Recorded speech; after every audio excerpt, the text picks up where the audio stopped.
राजा बनने के लिए मेहनत और अच्छे गुणों का होना जरूरी है। मेहनत से पीछे न हटना चाहिए और न ही मेहनत करने से डरना चाहिए। राजा बनने के लिए अच्छे गुण, सहनशीलता और ईमानदारी।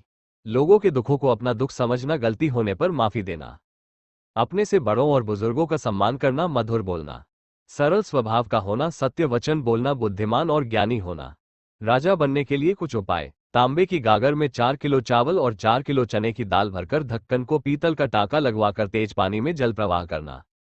हर मंगलवार को दूध में हलवा बनाकर मंदिर में चढ़ाना और लोगों में बांटना। हर दिन कुत्ते और गौं की सेवा करना। हर शनिवार को थोड़ा सा उड़द, साबुत या साबुन बादाम लेकर मंदिर में चढ़ाना। त्रिकोण आकृति का पताका विष्णु के मंदिर में ऊंचाई पर लगाना। देवी लक्ष्मी के चित्र के सामने 9 बत्तियों का घी का दीपक जलाना। एक नारियल पर कामिया, सिंदूर और मोली अक्षत अर्पित करके हनुमान जी के मंदिर में चढ़ाना। आचार्य चाणक्य 20वीं सदी के सबसे ज्ञानी और विद्वान पुरुषों में जाने जाते हैं। इनके दिमाग की जितनी तारीफ की जाए उतनी कम है। आपकी जानकारी के लिए बता दें, आचार्य चाणक्य ने अपने जीवन काल के दौरान कई तरह की नीतियों की रचना की थी। कहा जाता है, अगर कोई भी व्यक्ति एक सफल और समृद्ध जीवन जीना चाहता है तो ऐसे में उसे चाणक्य नीति में बताई गई बातों का पालन जरूर करना चाहिए। बता दें, चाणक्य ने अपनी नीतियों में कुछ ऐसे उपाय भी बताए हैं जिनका पालन कर कोई भी व्यक्ति काफी कम समय में काफी अमीर हो सकता है। आज इस आर्टिकल में हम आपको चाणक्य नीति में बताए गए इन्हीं उपायों के बारे में बताने जा रहे हैं। चलिए इनके बारे में जानते हैं विस्तार से। किसी को न बताएं लक्ष्य। चाणक्य नीति के अनुसार अगर आप जीवन में सफल और अमीर होना चाहते हैं तो आपको अपने जीवन का जो भी लक्ष्य है उसे किसी भी अन्य व्यक्ति के साथ शेयर नहीं करना चाहिए। जब आप दूसरों के साथ इन बातों को शेयर करते हैं तो ऐसे में संभावना है कि आप जीवन में सफल नहीं होंगे। करें इन लोगों की मदद, मुसीबतों का पहाड़ टूटेगा आप पर। Also read Chanakya Niti. जीवन में बर्बादी आने से पहले दिखते हैं ये संकेत, भूलकर भी न करें नजरअंदाज। इस समय सोकर उठना सही। आचार्य चाणक्य के अनुसार अगर आप जीवन में सफलता पाना चाहते हैं और अमीर बनना चाहते हैं तो ऐसे में आपको ब्रह्म मुहूर्त में सोकर उठना चाहिए। जो भी व्यक्ति सुबह जल्दी सोकर उठता है उसे जीवन में सफलता और तरक्की जरूर मिलती है। मेहनत से पीछे न हटें। आचार्य चाणक्य के अनुसार अगर आप जीवन में अमीर बनना चाहते हैं तो ऐसे में आपको कभी भी मेहनत करने से पीछे नहीं हटना चाहिए और न ही मेहनत करने से डरना चाहिए।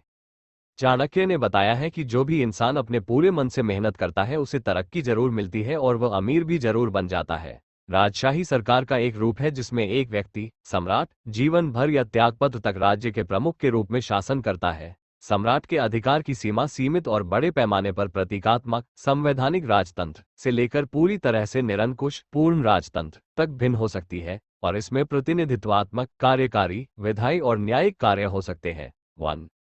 राजाओं का उत्तराधिकार अधिकतर वंशानुगत रहा है, जिससे अक्सर राजवंशों का निर्माण हुआ है। हालांकि राजतंत्र वैकल्पिक और स्वघोषित भी हो सकते हैं। 2. कुलीन वर्ग। हालांकि राजतंत्रों में निहित नहीं है, अक्सर उन व्यक्तियों के समूह के रूप में कार्य करता है जिनमें से राजा को चुना जाता है और कई राजतंत्रों को कुलीन तंत्रीय तत्व प्रदान करते हुए संविधान बनाने वाली संस्थाओं जैसे आहार और न्यायालय को भरने के लिए कार्य करता है।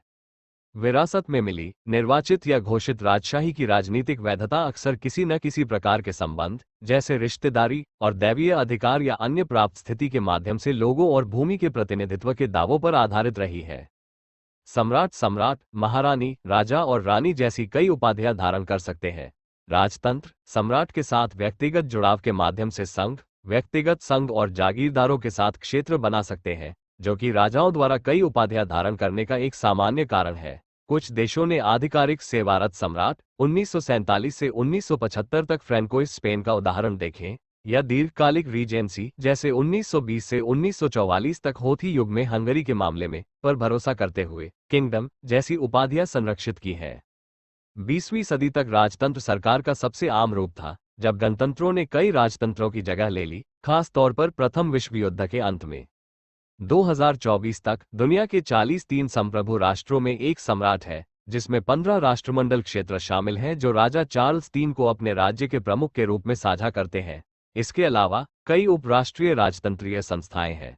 अधिकांश आधुनिक राजतंत्र संवैधानिक राजतंत्र है, जो एक संविधान के तहत सीमित या बिना किसी राजनीतिक शक्ति का प्रयोग करने वाले राजाओं के लिए अद्वितीय कानूनी और औपचारिक भूमिकाएं बनाए रखते हैं, जो संसदीय गणराज्य में राज्य के प्रमुखों के समान है।